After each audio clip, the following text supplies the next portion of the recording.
Nelson Mandela já teve alta hospitalar. Vai continuar a receber cuidados na sua casa em Joanesburgo. A notícia foi avançada pelas autoridades sul-africanas. Mandela tem 94 anos. Esteve internado 2 semanas a tratar problemas respiratórios e vesiculares. Presidente da África do Sul de 1994 a 1999, Nelson Mandela passou 27 anos da sua vida na prisão por ter lutado contra o regime do apartheid. O jornalista António Mateus é especialista de assuntos africanos e um profundo conhecedor de Nelson Mandela.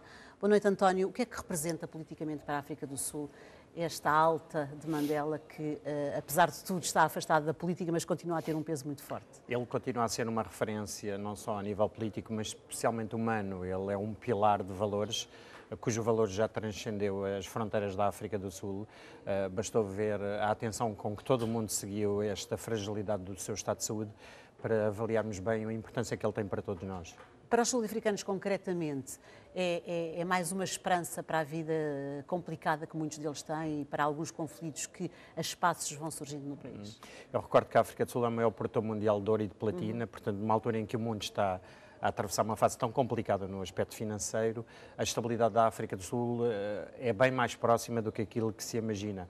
A sociedade sul-africana tem sido muito marcada por uma derrapagem nos valores morais e éticos dos seus próprios governantes e Mandela é sempre aquela consciência presente a que os sul-africanos recorrem no seu dia-a-dia. Há pouco dizias que Mandela, ou o estado de saúde de Mandela foi noticiado em todo o mundo e toda a gente seguiu com muita preocupação o evoluir da saúde de Mandela, sabendo muito pouco também, porque depois também há uma reserva muito grande em relação às notícias que vão sendo veiculadas. O que eu te pergunto é isto, faz falta, ou fazem falta mais Mandelas no mundo inteiro? Porque nós, de facto, olhamos e cada vez que vamos conhecendo um pouco mais de Nelson Mandela, dizemos, este sim é um homem que lutou pelos seus ideais e pela paz, não só no país dele.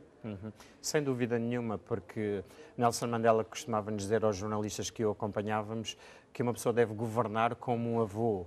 O exercício de gestão de um Estado deve ser feito com amor, uma projeção transgeracional e não um puro acerto contabilístico e aritmético, porque da mesma maneira que nós fazemos uma série de sacrifícios por amor aos nossos filhos, por amor àqueles que nos são próximos, o ato de governação deve refletir isso mesmo. E Mandela praticou, não só o disse como o praticou. Eu recordo que o seu primeiro gesto administrativo foi reverter 1/3 do seu salário para crianças necessitadas. Ele fazia no seu dia-a-dia, era um exemplo de cavalheirismo.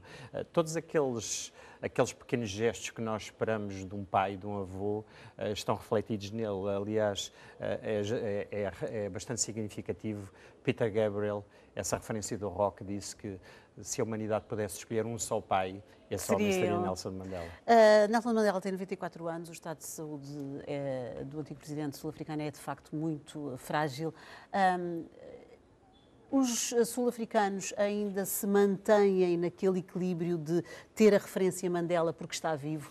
Achas que a ideia de Mandela, sem a presença física dele, poderá alterar o comportamento dos sul-africanos? O percurso de vida de Nelson Mandela contaminou bastantes pessoas à volta dele. Aliás, quando nós fizemos esta grande reportagem da RTP sobre a vida e a obra e a existência dele, detectámos uma série de pessoas, desde os seus amigos mais próximos até o Presidente do Tribunal Constitucional, pessoas que adoptaram para si aquele testemunho de vida e que impregnam a sociedade sul-africana ainda hoje nessa esteira de luz, se assim pudermos dizer. E ele é aquilo que um avô é na nossa família, nós não fazemos nada errado para o avô não ver. Claro. Não quer dizer que quando ele fechar os olhos, nós não continuaremos a ser retos dentro de nós em exemplo do que o avô fizer. E é significativo que o presidente que o libertou, o Frederick de Klerk, continua a dizer que o nosso testemunho, o nosso dever, depois de Mandela partir, na lei natural da vida, será estarmos à altura do testemunho que ele nos legou. Nós começámos esta conversa comigo a dizer, e é verdade, tu és um profundo conhecedor da vida de Mandela, estudas, tens obras publicadas também sobre Nelson Mandela, conheces muitas frases dele, conheces muitas situações e viveste algumas também porque tiveste a oportunidade de estar perto de Mandela por diversas vezes. Numa altura em que se vivem situações complicadas, não só em Portugal, mas em todo o mundo, mas concretamente em Portugal, que palavra ou que mensagem de Mandela, que pode não ser recente, te lembras para o ano que aí vem, de 2013? Eu penso que o testemunho mais importante que ele nos deixa será que nós devemos ser a mudança que sonhamos para o mundo.